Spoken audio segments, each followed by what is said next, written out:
A new movement was about to take that ball all the way to Washington, D.C. I'm talking about the Anti-Saloon League.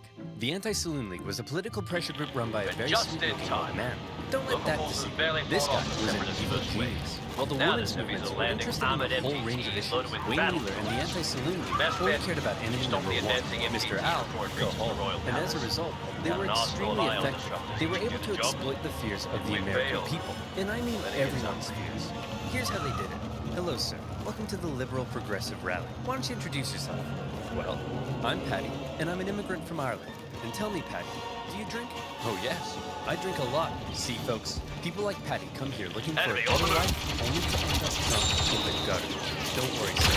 We're gonna help you. You're doing great. I just need you for one more thing. Hey, Christian conservatives, this is Patty. Catholic Irish immigrant who's come to destroy America with his alcohol-fueled debauchery! Workers were told alcohol was a capitalist ploy to keep them subjugated. Factory owners were told alcohol was making their irresponsible workers lazy. The black community was warned alcohol was hindering its progress, while racists were warned alcohol would turn black men into brutes. In one of the most confusing eras of American politics, totally opposing groups found themselves agreeing on at least one thing: alcohol was bad. The Anti-Saloon League also made great use of propaganda, something prohibitionists have been doing for decades. Take this specimen, for example, that warns what will happen to you if you start drinking. Let's see. First you take a drink, you get a little rowdy. Okay. You make some new friends. Nice. Then you become homeless. You turn to crime. And... But the most effective tactic Wheeler used to force prohibition on America was pressure politics. In any election he chose, Wheeler very successfully rounded up support against any politician who was in favor of alcohol. In Ohio alone, he had 70 state representatives and the popular Republican governor ousted from office and replaced with prohibitionists. Suddenly, every politician in America was afraid of Wayne Wheeler. Even those who enjoyed alcohol in private began pretending to be against it in public. Alcohol is delicious.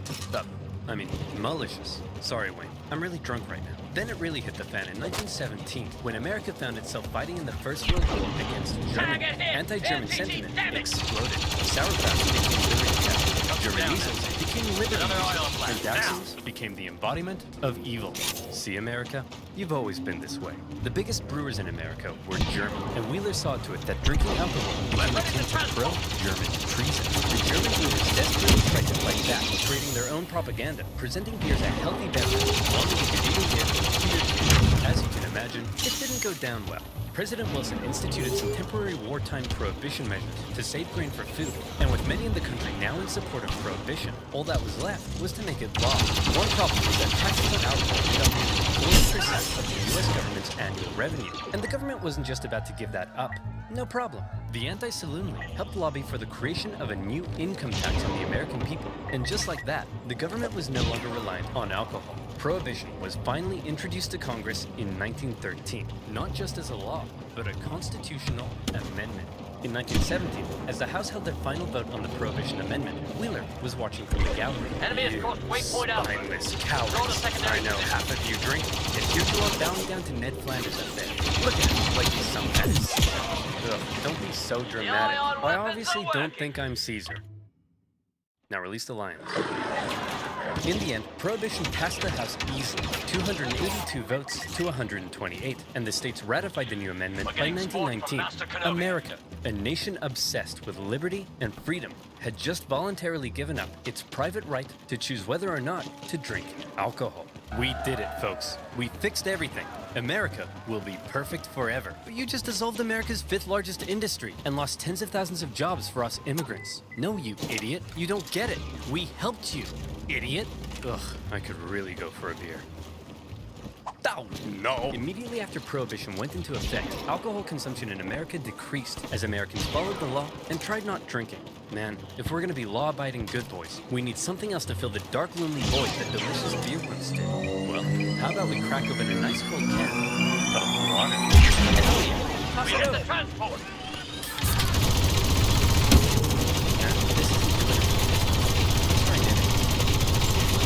This isn't filling the dark void at all. Wanna play some kites? Ah, screw it. Let's go get some illegal beer. While it seemed like many Americans supported Prohibition after the law went into effect, it seemed like just as many Americans intended to keep on drinking, and they would go on to find a variety of ways to break the new law. Here's a question for you. Do you like breaking the law? Well, shame on you. Or do you like saving money when you shop online? Then you should use Honey. Do you ever shop in the store? Of course not. Then you'd have to talk to real-life people. Yuck. You'd rather shop online in the comfort and darkness of your mom's basement.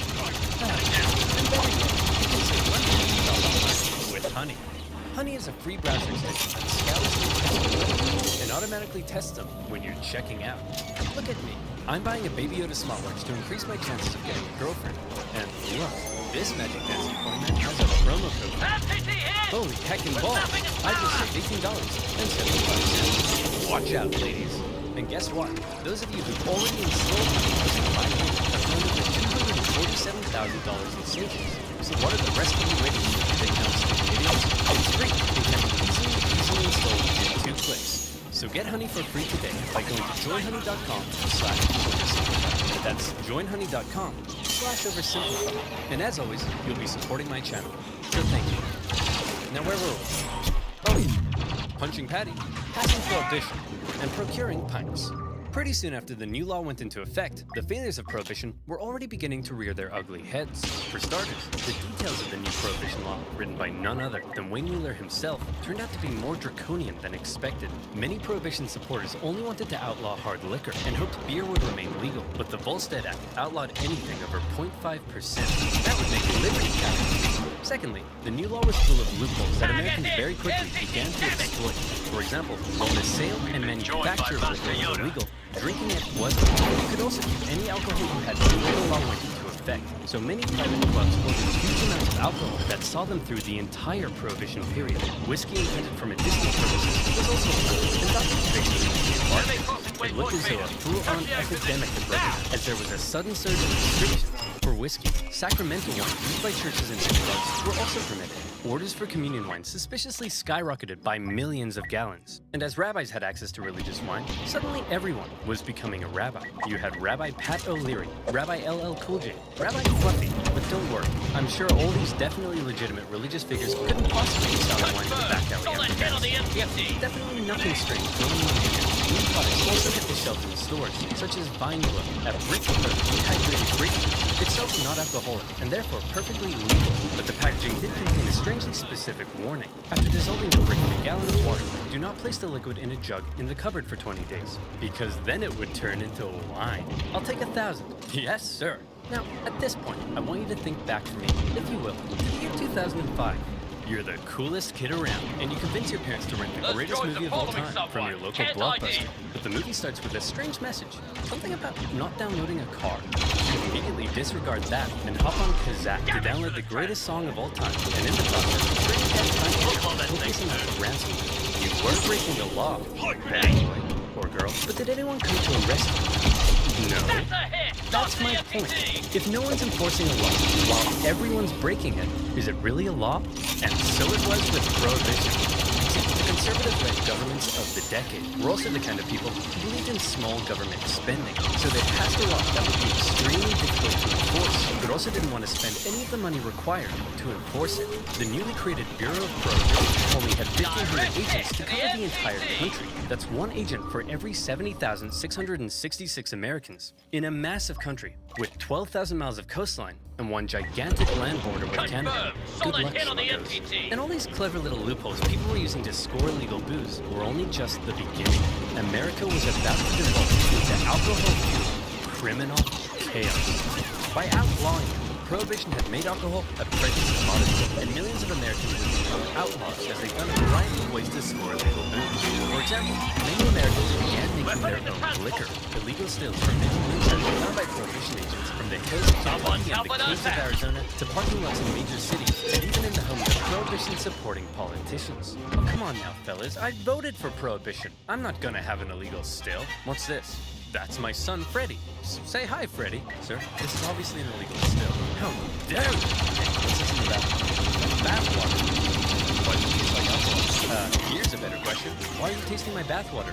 Weirdo. Come on, Freddy. Let's get away from the purpose. To discourage the government and products used and overuse it, which resulted in long lists of severe illness and death.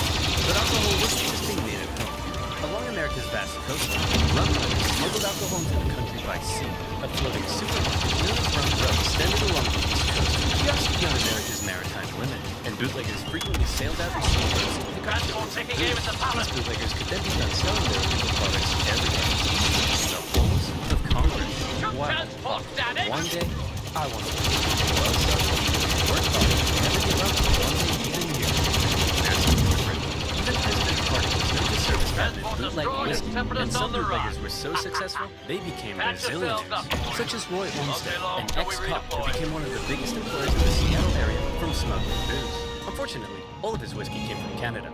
Yuck. All of this criminality